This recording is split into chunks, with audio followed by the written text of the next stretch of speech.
존경하고 사랑하는 220만 충남도민 여러분, 안녕하십니까? 국민의힘 비례대표 비수도권 천안 출신 신순호 의원입니다. 조기란 의장님을 비롯한 선배 동료 의원 여러분, 김태흠 지사님과 김지철 교육관님을 비롯한 공직자 여러분, 충남도민의 행복한 삶을 위해 언제나 애써주시는 노고에 깊은 감사를 드립니다.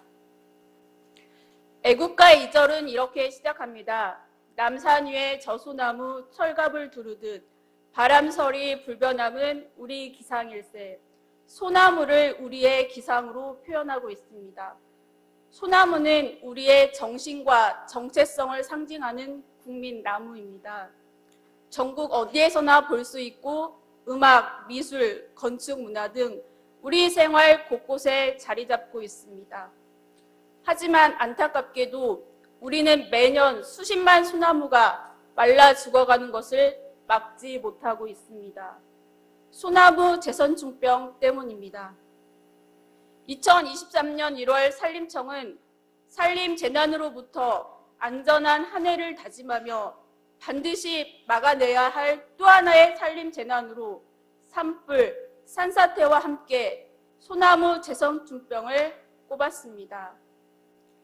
일반 국민에게는 생소하지만 소나무 재선충병은 3대 산림재난 중 하나라 할 수 있습니다. 소나무 재선충은 소나무에 기생하는 선충으로 나무 조직 내 수분과 양분의 이동 통로를 막아 소나무를 말라 죽이는 해충입니다. 솔수염 하늘소 같은 매개 곤충이 소나무를 갉아먹는 과정에서 곤충 안에 있던 재선충이 소나무 안으로 침입하여 감염됩니다. 겨울철 가뭄과 봄철 고온 현상으로 소나무의 건강이 쇠약해지고 매개충의 우화 시기가 갈수록 빨라져 재선충병을 활성화시키고 있습니다. 소나무 재선충병이 무서운 이유는 마땅한 치료제가 없어 한 번 감염되면 100% 말라 죽기 때문입니다. 우리나라에서는 1988년 부산 동래구 금정산에서 최초로 발생한 후 전국으로 확산되었습니다. 정부는 2005년 소나무 재선충병 방제 특별법을 제정하고 전 국가적으로 대응하고 있습니다. 지금까지 2007년과 2014년에 대유행기가 있었고 2014년 이후 점차 감소세를 보이다가 2023년부터 다시 증가하고 있습니다.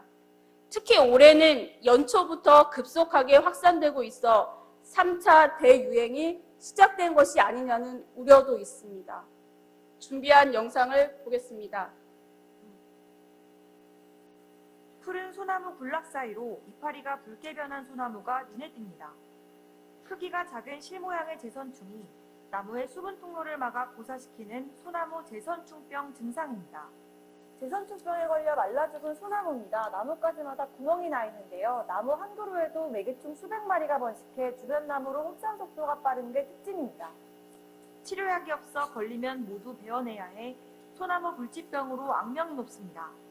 1988년 부산에서 처음 확인된 소나무 재선충병은 2014년 200만 그루가 넘는 소나무를 감염시키며 정점을 찍은 뒤 감소세를 이어왔습니다. 하지만 8년 만인 올해 증가세로 돌아섰습니다. 충남 지역에서도 감염목이 지난해 300여 그루에서 올해 1000여 그루로 3배 이상 늘었습니다. 특히 아산 지역에서 소나무 재선충병이 확인된 건 이번이 처음인데 수령이 100년 넘는 노송이 우거진 공국사 솔숲과 불과 2km 떨어진 거리입니다.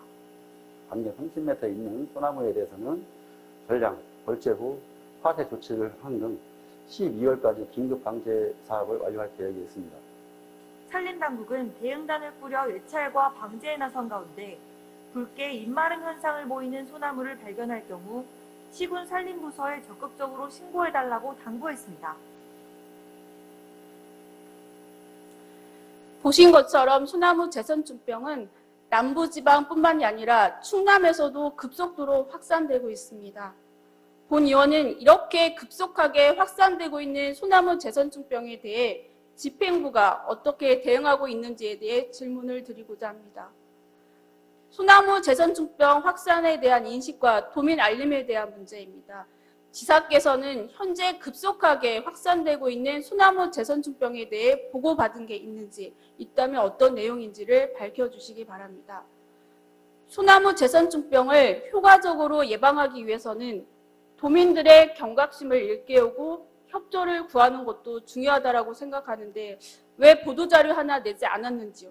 지금이라도 정확한 상황을 파악하고 도민들에게 알려야 한다고 생각합니다. 다음은 방제 예산 문제입니다. 충남에서는 2012년 보령시에서 처음 소나무 제선충병이 발생한 이래 2023년 7월까지 계룡시를 제외한 14개 시군에서 총 4,445번의 감염목이 발생했습니다. 2014년 2차 대유행 이후 전국적으로 감소했지만 충남에서는 오히려 증가했습니다.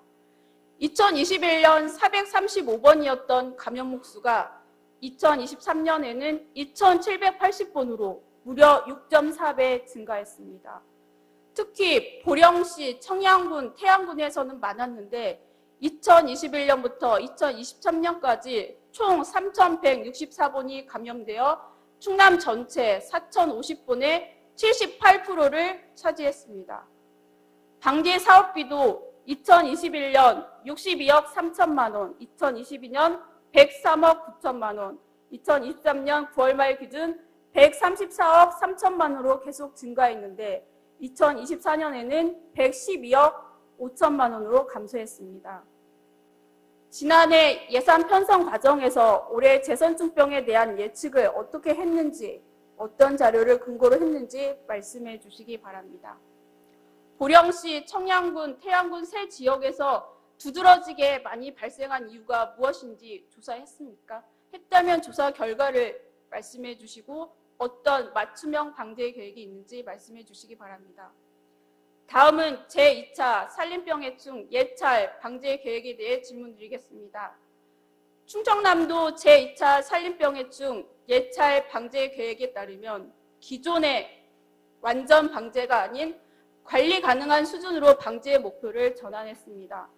단순 획일화된 방제 방법이 아닌 발생 규모, 수종, 발생 지역에 따라 방제 방법을 다양화하여 300번 이하의 관리 가능한 수준으로 줄인다는 것입니다. 그런데 올해 방제 사업을 보면 이런 계획과는 거리가 멀어 보입니다. 고사목, 우려목 사전 제거, 순중목 제거, 무인 항공 방제, 지상 방제, 예방나무 주사 등인데 이는 이전에도 하던 그런 방식입니다. 2차 계획이 수립된 지 4년이 지났지만 개선된 점은 헬기 방제에서 드론 방제로 바뀐 것뿐이었습니다. 질문 드리겠습니다. 2차 산림병 해충 예찰 방제 계획에서 300번 이하의 관리 가능한 수준으로 줄이겠다고 했는데 어떤 자료를 근거로 했는지, 지나치게 낙관적인 예측이 소나무 제선충병을 키운 것은 아닌지 계획을 다시 수립해야 된다고 보는데 이에 대해 답변해 주시기 바랍니다. 다음은 예찰에 대한 질문입니다.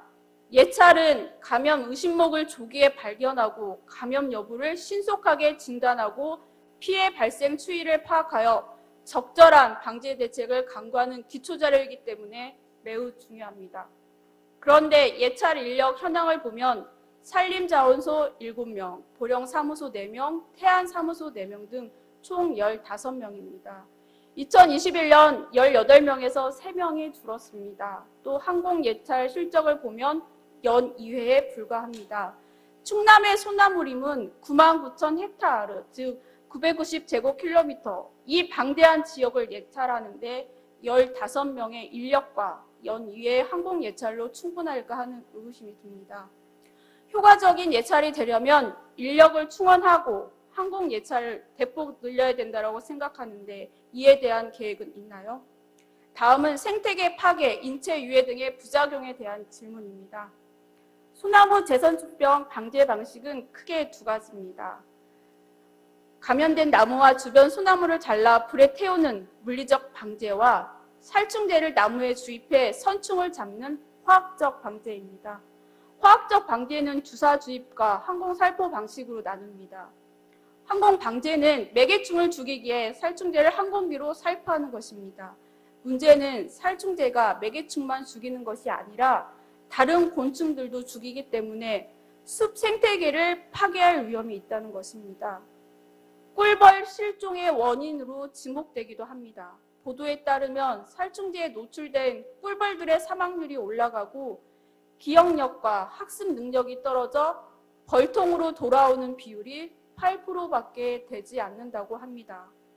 더 심각한 것은 인체에도 영향을 미친다는 것입니다. 항공 방제에 사용되는 약품은 네오니코티노이드 계열 약제로 인체에 암을 유발할 가능성이 있는 것으로 알려졌습니다. 산림청은 예방주사 약제 효과가 2년 동안 지속되고 약제가 솔잎에 잔류하고 있을 가능성이 있기 때문에 2년간 솔잎 채취를 금지하고 있습니다. 그렇다면 송화가루는 안전할까요? 또 다른 조사에서 나무에 주사한 농약이 송화가루에 잔류하고 있음이 밝혀졌습니다. 봄철 바람에 날리는 송화가루는 호흡을 통해 쉽게 흡입할 수 있으며 농약 잔류 송화가루의 인체 유해성에 대한 우려가 커질 수밖에 없습니다. 산림청은 살충제가 숲 생태계를 파괴하고 인체에 유해할 수 있다는 주장이 입증되지 않았다고 하면서도 2023년 2월 항공 방제를 중지하고 드론 방제와 지상 방제로 전환했습니다. 그러나 불안과 우려는 여전합니다. 앞에서 지적한 송화가루에 대한 농약 잔류량이 검출되었다는 산림청 자료에 대한 집행부의 입장은 무엇입니까? 이와 관련하여 산림자원연구소 등에서 조사한 적이 있습니까? 있으면 그 결과를 밝혀주시기 바랍니다. 도민들의 불안과 우려를 완전히 불식시킬 수 있는 방안이 있다면 말씀해 주시기 바랍니다. 다음으로 충청남도 교육청 집행부의 현행 무상교복 지원 정책의 예상과 자원 낭비 개선 방안에 대해 질문 드리겠습니다. 학생하면 어떤 모습이 떠오르시나요? 아마도 단정하게 교복을 입고 학교 생활하는 모습이 생각나실 텐데요. 본 의원이 천안 서북구의 한 중학교 3월 새학기 첫날 등교하는 모습을 지켜봤습니다. 아침 등교길 풍경은 교복과 체육복, 생활복 등을 자유롭게 입는 모습이었습니다. 현장을 지킨 1시간여 동안 교복을 제대로 입은 학생은 몇 명 없었습니다. 교복은 신축성이 없고 통풍도 제대로 되지 않는 소재로 만들어 학교 생활에 불편하기 때문에 학생들은 교복보다 체육복을 자주 입게 된다고 합니다. 문제는 학생들이 교복보다 자주 입게 되는 체육복을 두세 벌씩 추가 구매해야 해 가정에 부담이 되고 있는데 정작 정책은 교복만 지원하고 있다는 것입니다. 관련 조례 때문입니다. 충청남도 무상교복 지원은 중학교 학생에게 30만 원 상당의 현물 지급, 고등학생 학생들에게는 현금 지급의 방식으로 이루어지고 있습니다. 올해는 중학교 신입생 23만 5,477명에게 70억 원의 교복비가 지원됐습니다. 2019년 첫 시작으로 중학교 신입생 교복 지원금만 따져도 369억 원을 훌쩍 넘습니다. 다음 영상을 함께 보도록 하겠습니다. 요즘 아파트 의류 수거함을 가보면 새 것 같은 교복을 어렵지 않게 발견할 수 있습니다. 많은 예산을 들여 새 교복비를 지원하지만 정작 학생들은 교복을 외면하고 있기 때문인데요. 예산과 자원이 낭비되고 있다는 지적이 나옵니다. 오늘 이 문제를 집중 취재했는데요. 먼저 버려지는 교복, 그 실태를 하초희 기자가 취재했습니다. 원주의 한 의류수거업체 선별장입니다. 재킷이나 치마 같은 교복이 잇따라 발견됩니다. 최근 사흘 동안 들어온 것만 60점이 넘습니다. 버려진 교복의 상태를 보니 낡거나 망가진 곳이 없고 거의 새 옷이나 다름이 없습니다. 아깝긴 하지만 기부하거나 모아둘 곳도 없습니다. 교복을 물려입자는 취지로 생겨났던 교복은행도 지금은 문을 닫아버렸습니다. 신입생들하고 학부모님들이 굉장히 많은 관심도 높았고 많이들 찾아오셨어요. 몇몇 분들은 왜 계속 안 하냐 이 사업을. 2020년 강원도에서 무상교복이 도입된 뒤 심해진 현상입니다. 매년 교복비를 새로 주기 때문에 더 이상 교복을 나눠 입고 다시 입을 이유가 없어졌습니다. 교복을 거의 안 입었기 때문에 새 거거든요. 처지곤란한 부분이 있어요. 그래서 의류함을 넣는다거나 그렇게 저는 처리를 하고 있거든요. 지금 사실 많이 아까워요. 학생들도 교복보단 입기 편한 체육복을 선호합니다. 1년에 10번 정도도 안 입는 것 같아요. 그래서 포괄적으로 체육복이나 아니면 생활복 입는 학교는 생활복까지 살 수 있는 그렇게 됐으면 좋겠습니다. 네, 보신 영상처럼 학생들로부터 외면받고 있는 교복 지원을 위해 막대한 예산만 투입되고 있고 교복 나눔 참여율은 해마다 줄어들어 자원 낭비로 이어지고 있습니다. 교복보다 생활복이나 체육복을 입고 등교하는 학생이 늘면서 일부 학교에서는 교복 폐지론마저 대두되고 있습니다. 중고등학생 신입생 대상 무상교복 지원 정책이 취지와 다르게 교복비 추가 지출에 따른 학부모 부담은 정책 시행전과 달라진 것이 없습니다. 무상으로 지원받는 교복에 생활복, 체육복, 여벌의 서치 등이 더해지면 보통 25만 원이 넘는 추가 비용이 발생합니다. 무늬만 교복 무상 지원입니다. 실상은 내 돈 내고 내가 산 내 돈 내산입니다. 2019년 첫 무상교복을 시작으로 6년째 무상교복 지원 정책을 시행하고 있지만 매년 반복되는 문제점은 개선되지 않아 학부모들이 소갈이를 하고 있습니다. 이제 교육청은 무상교복 지원 정책이 누구를 위한 것인지 교복에 대한 실태를 전면 재조사해서 근본적인 대책을 마련해야 합니다. 이러한 배경에서 질문하겠습니다. 첫째, 현행 동복, 하복에 한정되어 있는 교복 지원 품목을 체육복까지 확대하는 방안에 대한 집행부의 입장과 교육감은 그동안 교복 나눔 사업의 효율성을 높이기 위하여 이러한 노력을 기울이고 어떠한 노력을 기울이고 지도 감독했는지, 교복 나눔 사업에 공로가 있는 사람이나 혹은 단체에 포상을 한 적은 있는지, 포상을 한 적이 있다면 최근 3년 동안 언제 누구를 대상으로 포상했는지, 그동안 교복에 대한 지속된 민원에 대하여 실효성을 높이기 위한 개선 방안은 무엇인지 답변해 주시기 바랍니다. 둘째, 지금의 중학교 교복 현물 지급 방식을 현금 지급 방식으로 바뀌어 1학교 1업체의 대응 구도를 깨고 가격과 품질 측면에서 경쟁할 수 있도록 하는 방안에 대해서 현금 지급으로 교복 나눔을 활성화하여 낭비되는 자원을 절약할 수 있다는 다수의 학교 구성원들의 의견 수렴 확대 방안에 대해서 교육감님께서는 답변해 주시기 바랍니다. 마지막으로 충청남도 교육청 학교폭력 전담조사관 제도 도입과 운영 방안에 대해서 질문하겠습니다. 1,100여 명의 규모인 학교에서 학생 부장으로 학교 폭력을 담당했던 한 교사는 1년에 공식적으로만 30건 가까운 학폭 사안을 처리했다고 합니다.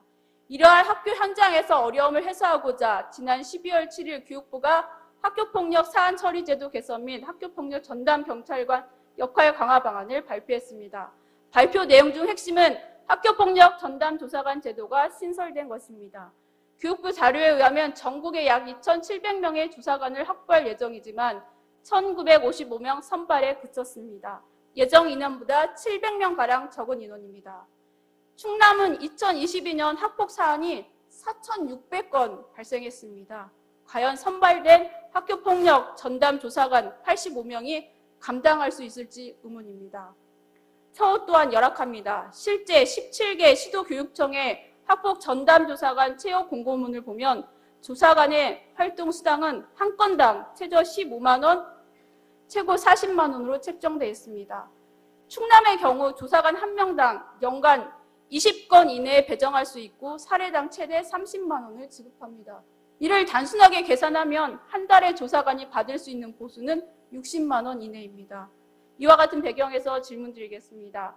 학교폭력 전담 조사관 제도 도입으로 학교에서 학교폭력 책임 교사들의 업무가 감소될 것으로 예상하는지, 만약 그렇다면 어떤 점에서 그렇게 생각하고 있는지 답변해 주시기 바랍니다.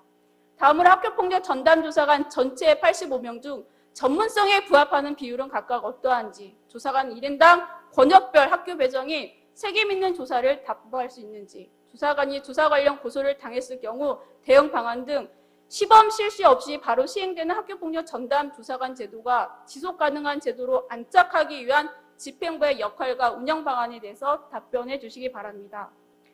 이상으로 도정 질문을 마치며 본 의원이 도정 질문에 대하여 김태흠 지사님과 김지철 교육관님의 성실한 답변을 부탁드립니다. 오늘 귀한 도정 시간을 이용하여 본 의원이 질문한 내용은 오직 충남의 발전을